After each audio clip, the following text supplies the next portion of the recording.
Yes, again, alright mga minamahal! It's me again, Alicia ninyo.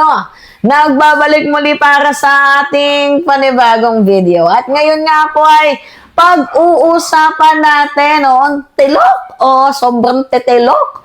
Mga minamahal nito nga pong mga DDS. Nagsalita na nga yung Saint Patron ninyo, hindi pa kayo nakinig.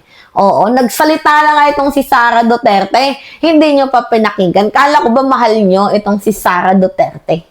O ngayon, ano ba yung sinabi ni Sara Duterte noong March 3? Sabi niya, mga minamahal, I am appealing to the people to reconsider organizing motorcades and vehicle caravans parades as a form of protest. Oo. Syempre, alam naman ninyo, mga minamahal, no? Na yung gas natin ngayon ay nagkakaubusan na. Oo. So, syempre, sinabihan na ni Sara Duterte na iwas-iwasan muna yung mga caravans na yan, 'di ba? Yung mga motorcades na yan, yung mga parada na yan.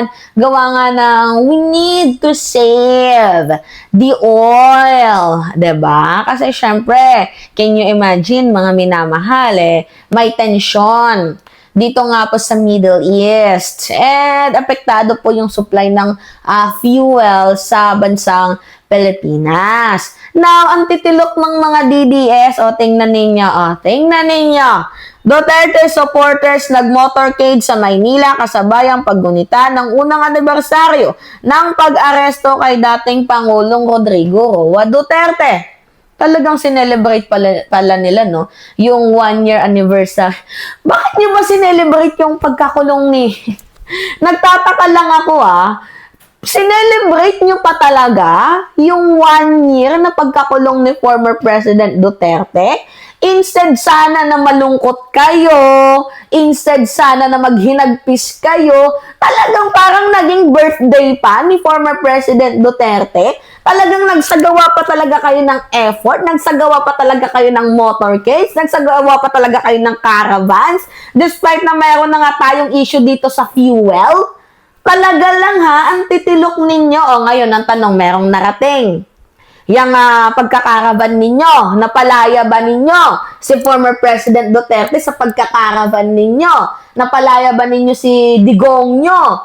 Oo, si Kadigungan sa International Criminal Court sa pamamagitan ng pagdadasal sa kanya, sa kanyang karton, sa pamamagitan ng motorcade. Sa tingin ninyo, mga minamahal, napalaya nyo si Digong? Di ba wala? So at the end of the day, kahit Tay, kami naman, signature campaign kayo dyan, kahit anong gawin ninyo. Katulad ng ginagawa mga minamahal ni Alpots. Oo, diba si Alpotera? Meron nga akong nakita dito Jassy Igan, sinerch ko. Jassy, tingnan nyo Jassy Igan. Ito yung nangunguna sa mga rally-rally Tingnan, kaka-bring him home nila. Tingnan, at tanong nga dito mga minamahal, kaka-bring him home nila. Yan may mga supporters naman itong si former President Duterte. Tingnan niyo. Di ba nung nandito pa siya sa Pilipinas, mga supporters niya. Yan. Kahit ano pang sabihin ninyo, yan post yan ni Jassy Igan Kahit ano pang sabihin ninyo, na bring FPRRD home. Ito po, for example.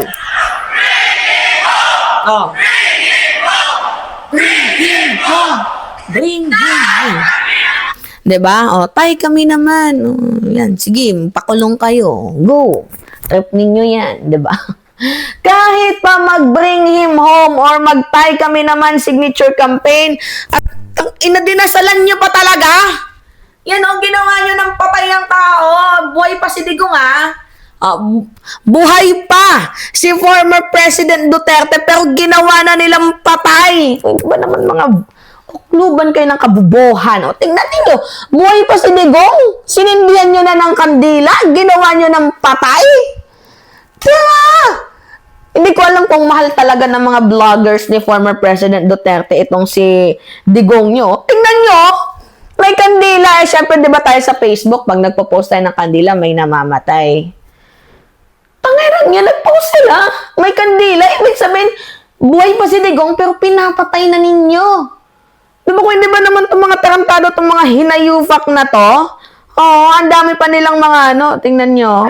Nagmas pa talaga sila. Oo, nagmas pa sila, tingnan nyo. Diba? Nagmas pa sila. Well, dapat yung pinagdadasal nyo dyan, yung mga buhay na pinatay ni former President Duterte. 'Di ba? Yun yung mga buhay na dapat sana pinagdadasal ninyo. Oo. Gets? Ba, mga minamahal? Kasi ang dami niyang buhay na kinitil, ang dami niyang buhay na winarak, sinira. Diba? Mga minamahal. Kahit anong gawin ninyong bring him home, dyan kaya former President Duterte, hindi uuwi si Digong dahil kailangan niyang panagutan ang kanyang mga kasalanan. Ngayon, going back dito sa ating topic, ano na, hindi ba kayo marunong makinig kay Sara Duterte? How can we save the oil or the fuel if the Duterte camp, the Duterte group is still, yung narratives nila na, yeah, we need to caravanize, di ba? Alam niyo, magkaraban sila. We need to uphold parade, di ba? So, paano tayo makakapag-save ng oil niyan kung yung mismong mga DDS ba, ay sila yung lumalabag sa utos ni Sara Duterte? So, matitilok kayo niyan. Matitigas yung mga ulo ninyo. Nakakahiya. Hindi nyo deserve maging Pilipino. Ang bobo ninyo. Ang babantot pa ninyo mag-isip. Oo. Bobo yarn. Tanong lang. Sukluban ng katangahan yarn. Tanong lang. Diba? Nakakaloka mga minamahal. Si Sara na nga yung patron ninyo nagsalita, hindi pa kayo marunong makinig kay Duterte pa kaya, tas iboboto nyo si Sara Duterte, another budol na naman. Kailan kayong magsasawa mga minamahal? Oo.